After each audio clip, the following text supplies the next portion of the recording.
Today I want to talk to you about a case that evolved yesterday in the 300 block of Lamson Street.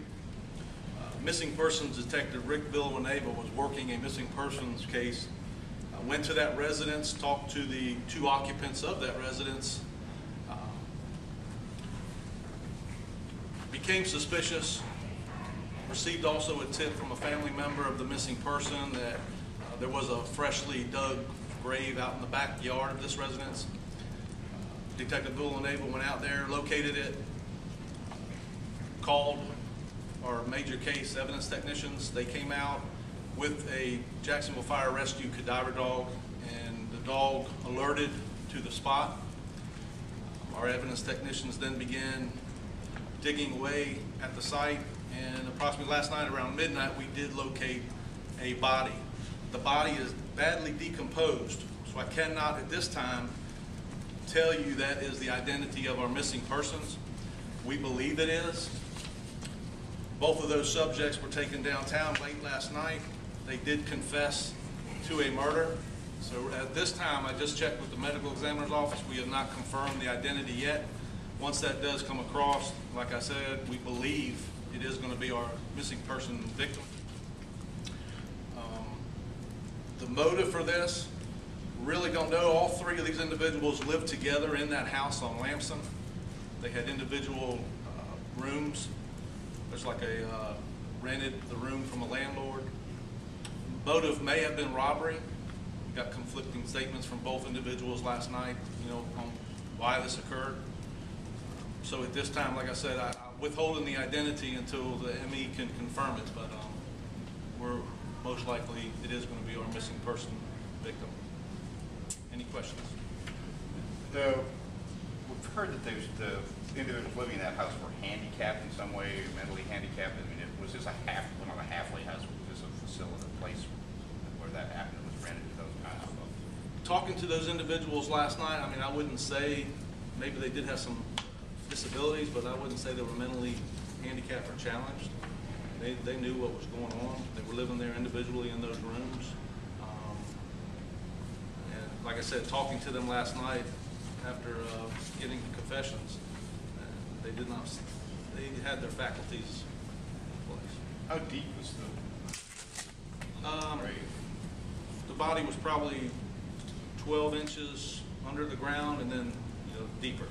But you had to go at least 12 inches before.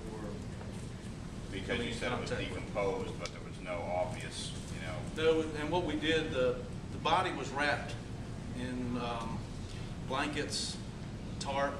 So when the medical examiner came last night, we just had the ME take the complete wrappings, and they dismantled it over at the ME's office. So, and reporting that I got from them this morning was that it was badly decomposed. That's what's taken a little while to identify the body.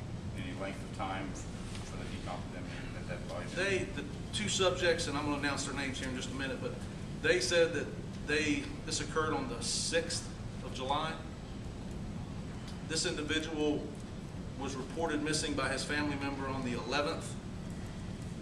Missing person detective started working on the 12th. Made contact with these individuals at the beginning, and then, like I said, went back yesterday on a tip from the family member about the grave in the backyard. The two suspects said they confessed, but did they say how they killed this person? They told us strangulation, and like I said, until we get the final report from the ME, I really don't know. But let me announce their names. The first one is Demetrius Kenyon Carter. He's a black male, 18. He does have a criminal history. The other individual is Michael Taylor John. He's a white male, 21. And as far as I know, I don't know if he had any criminal history in the past. We're hearing that the possible victim was reported missing because he missed dialysis treatments. Can you confirm that? Yes, this is true. It was unlikely for him.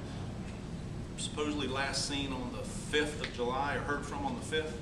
Then he missed repeated 3 or 4 treatments, and that's why the family became concerned, and it was out of character for him to miss these treatments.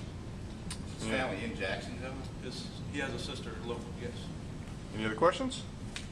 Not pertaining to this case, but the possible homicide on St. Clair today? Do you have any information on George Davis?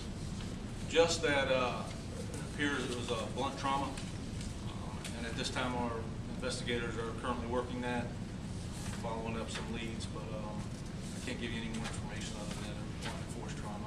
Any further questions on this case? Okay, thank you.